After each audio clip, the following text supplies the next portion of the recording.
જામનગર મહાનગરપાલિકાની સ્ટેન્ડિંગ કમિટીની બેઠક યોજાઈ.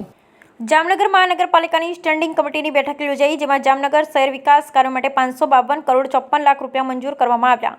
આ બેઠક સ્ટેન્ડિંગ કમિટીની ચેરમેન નિલેશભાઈ કગથરાના અધ્યક્ષસ્થાને યોજવામાં આવી. આ બેઠકમાં mayor Vinod Khimsuriya, deputy mayor Krishnaben Sodha, શાસક પક્ષના નેતા આશિષભાઈ જોશી, કમિશનર ડીએન મોદી સાહેબ, deputy commissioner Devendrasinh, civil engineer Bhavesh Jani તેમજ કમિટીના સભ્યો ઉપસ્થિત રહ્યા. Bureau report Vishwanath Joshi, cameraman Mayank Shukla.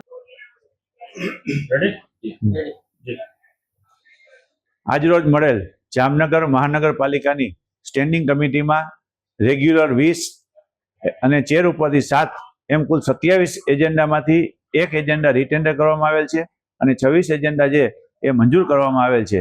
આ 26 એજન્ડાનો કુલ ખર્ચ 552.54 કરોડ રૂપિયા જેવો મંજૂર કરવામાં આવેલ છે, જેમાં સૈદ્ધાંતિક સ્વીકાર 466.69 કરોડ અને 85.85 કરોડનો ખર્ચ મંજૂર કરવામાં આવેલ છે.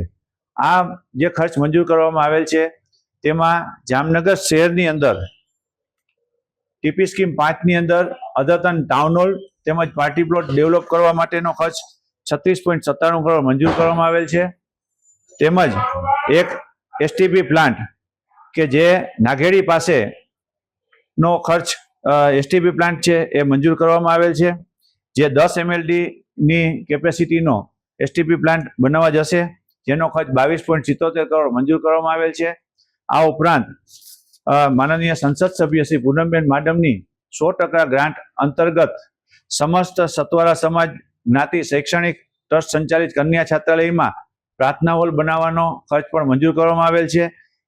તે ઉપરાંત સિક્યુરિટીના કામ, રોડ રસ્તાના કામ જેવા વિવિધ બધા કામોને મંજૂર કરવામાં આવેલ છે. તેમજ જામનગર મહાનગરપાલિકામાં વર્ષોથી જે પ્રશ્ન કર્મચારીનો પેન્ડિંગ હતો, જે કોન્ટ્રાક્ટ બેઝથી નિમણૂક આપેલ હતી, તે લોકોને અન્યાય ન થાય અને તે લોકોનો પણ આમાં સમાવેશ થાય તેના માટેની માનનીય કમિશનરશ્રી દ્વારા એક તેના રૂલ્સ રેગ્યુલેશનમાં ફેરફાર કરવાની જે દરખાસ્ત આવેલ હતી તે દરખાસ્તને પણ આ તકે બહાલી આપવામાં આવેલ છે.